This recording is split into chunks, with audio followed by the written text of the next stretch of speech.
जब ये कल चुनाव के बाद जो हारे हुए प्रत्याशी हैं राहुल सिंह भाजपा के प्रत्याशी, उन्होंने सीधे आरोप आपके परिवार पर लगाया कि भीतरघात की वजह से वो चुनाव हारे, क्या कहना है आपका? देखिए, चुनाव होता है, कोई जीतता है कोई हारता है।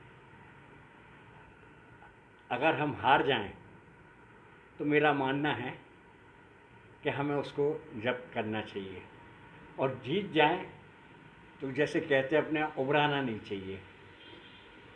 मैं भी 7 चुनाव जीतने के बाद पिछला चुनाव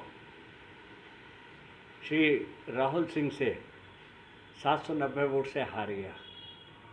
हालांकि मेरे पास तो बताने को वैध कारण भी है कि आदरणीय डॉक्टर रामकृष्ण जी कुसमरिया खड़े हो गए, हमारे सांसद रहे हैं 5 बार, और उनको 1100 से ज़्यादा वोट मिल गया और मैं 790 वोट से हार गया।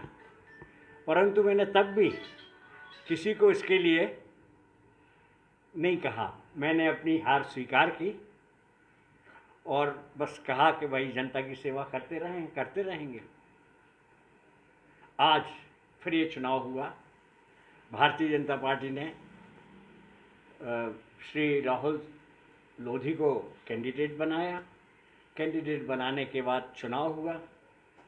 चुनाव में जनमानस पूरी तरह से उनके विरोध में था, और ये कह देने से कि ये स्टार प्रचारक रहे हैं और मंत्री रहे हैं और ये अपना वार्ड हार गए, जहाँ हम शहर में कोई वार्ड जीते ही नहीं हैं, देहात में भी हारे हैं।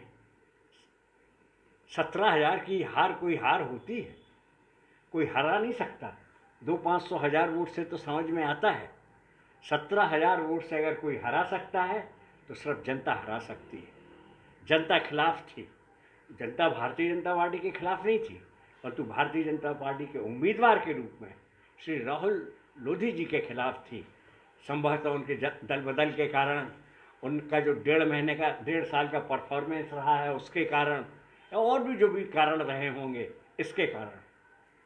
अब भारतीय जनता पार्टी के तो बहुत नेता हैं शहर में, हम भी यहाँ रहते हैं, आदरणीय प्रहलाद पटेल जी का भी घर है यहाँ, हमारे सांसद हैं, हमारे जिलाध्यक्ष जी का भी घर है यहाँ पर है, नगर के मंडल अध्यक्षों के भी घर है यहाँ, पूर्व नगर पालिका अध्यक्ष महोदया का भी घर है यहाँ, सबके वार्डों में हारे। तो इसमें किसी एक को सोची समझी साजिश के तहत उन्होंने मेरा नाम लिया है।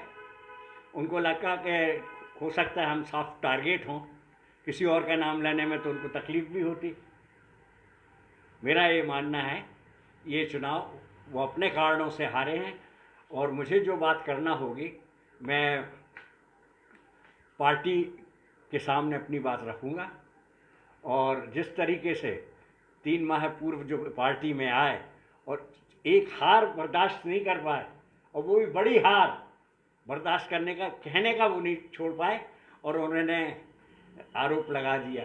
ठीक है, आरोप लगाना तो आसान है, मुझे कोई एक्सप्लेनेशन नहीं देना है, और ना किसी से सर्टिफिकेट लेने की ज़रूरत है मुझे,